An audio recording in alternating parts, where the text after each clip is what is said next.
Selamat pagi.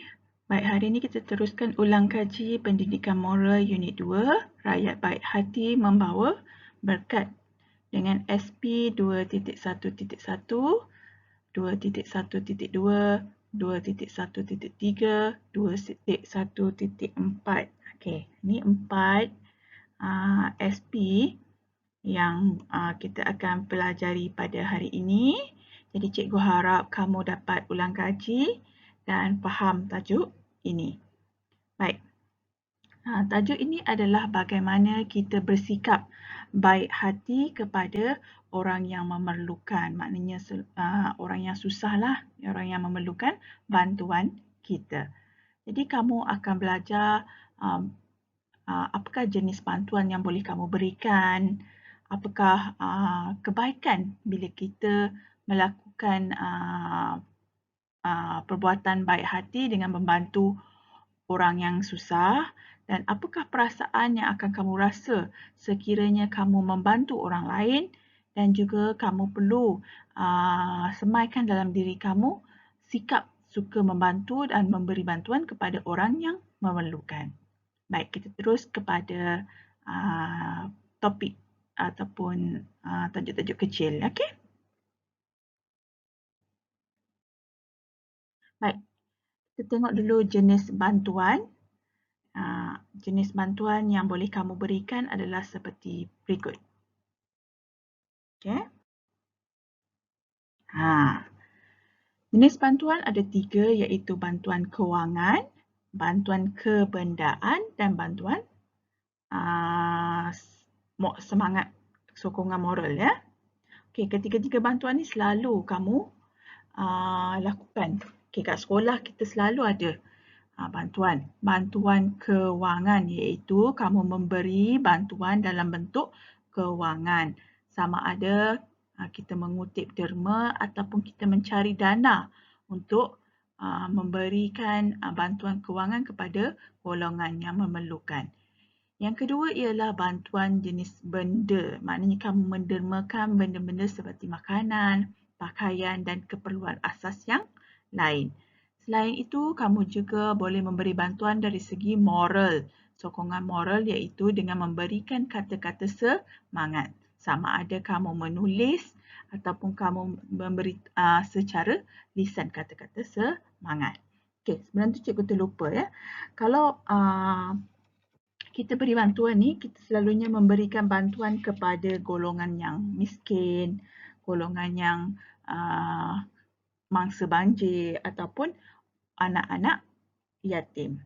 Okey, 3 golongan yang selalunya menerima bantuan daripada kita.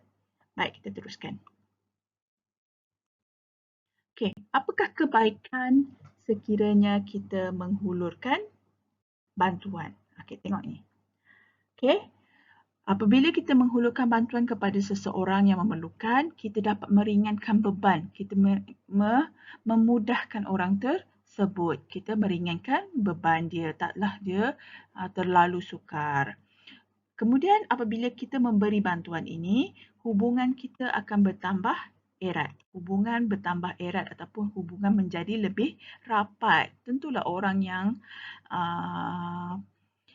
menerima bantuan kita ini akan menjalinkan hubungan yang baik dengan kita. Selain itu, apabila kita memberikan bantuan, kita dapat memberi semangat kepada mereka. Maknanya mereka tidak berasa mereka sahaja yang susah atau mereka sahaja yang ditimpa malang. Jadi ada orang yang sama-sama untuk membantu mereka. Yang keempat ialah berkongsi suka dan duka. Maknanya kita sama-sama rasa kesusahan orang lain.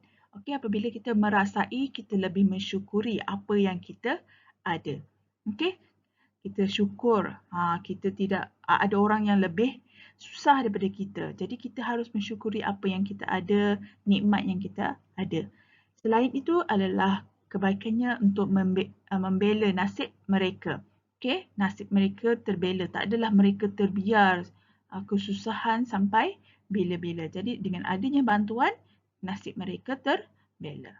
Baik, tengok yang terakhir iaitu bagaimana kita nak menghulurkan bantuan. Okey. Bagaimana caranya nak menghulurkan bantuan? Ini adalah langkah atau proses yang boleh kita lakukan apabila menghulurkan bantuan. Okey, tengok yang pertama. Yang pertama kita mengumpulkan maklumat bangsa. Contohnya kalau mangsa banjir, mengumpulkan maklumat mangsa banjir. Siapa orangnya, berapa bilangannya, berapa ahli keluarga terlibat, di mana, apakah keperluan yang diperlukan.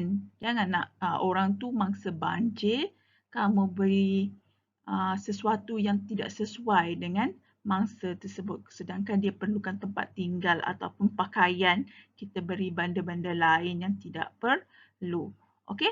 Kemudian kita merancang sesuatu program itu. Bagaimana nak dapatkan sumbangan tersebut.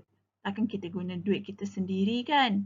Mungkin guna duit kita tapi tidaklah semua supaya bila melibatkan orang lain, sumbangan itu lebih banyak. Okey? Kita merancang program derma, makanan, pakaian dan keperluan asas ataupun rancanglah apa-apa yang diperlukan oleh mangsa. Kemudian kita pergi melaksanakan ataupun kita membuat program tersebut, pergi mengutip derma, pergi mengumpulkan bahan-bahan sumbangan, dana-dana sumbangan sama ada kewangan ke, pakaian ke, makanan ke daripada persatuan-persatuan yang menderma, orang perseorangan, okay? Sama ada di peringkat sekolah, peringkat kampung ataupun peringkat daerah atau besar lagi peringkat negara. Kemudian langkah terakhir ialah menyerahkan bantuan. Dah kumpul-kumpul, jangan simpan kat kamu pula. Kita perlu serahkan bantuan itu kepada mangsa banjir. Banjir ke, masa kebakaran ke, masa kemalangan ke, masa tanah runtuh ke. Okey, itu adalah langkah-langkah yang perlu kita lakukan untuk menghulurkan bantuan. Baik, apabila kita menghulurkan bantuan ini, kita akan merasai satu perasaan bangga pada diri kita. Kita akan rasa bangga, kita akan rasa tenang kerana dapat membantu orang lain. Okey.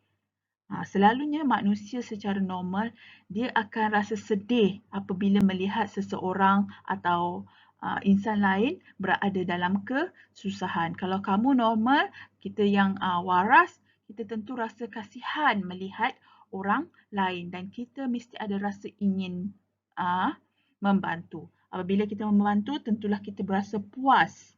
Kita rasa tenang dan gembira apabila dapat membantu orang lain. Itu tentang tajuk kita pada hari ini. Cikgu harap kamu faham dan dapat menyelesaikan latihan muka surat dalam buku aktiviti, dalam buku kerja kamu. Mula muka surat ke-7, muka surat 8 dan muka surat 9. Jika kamu ada masa, kamu sambunglah sampai habis tajuk yang kita belajar pada hari ini. Senang saja. Jadi saya rasa kamu boleh lakukan. Kalau ada masalah, kamu boleh hubungi saya. Okey, terima kasih. Itu saja pada hari ini. Jumpa lagi.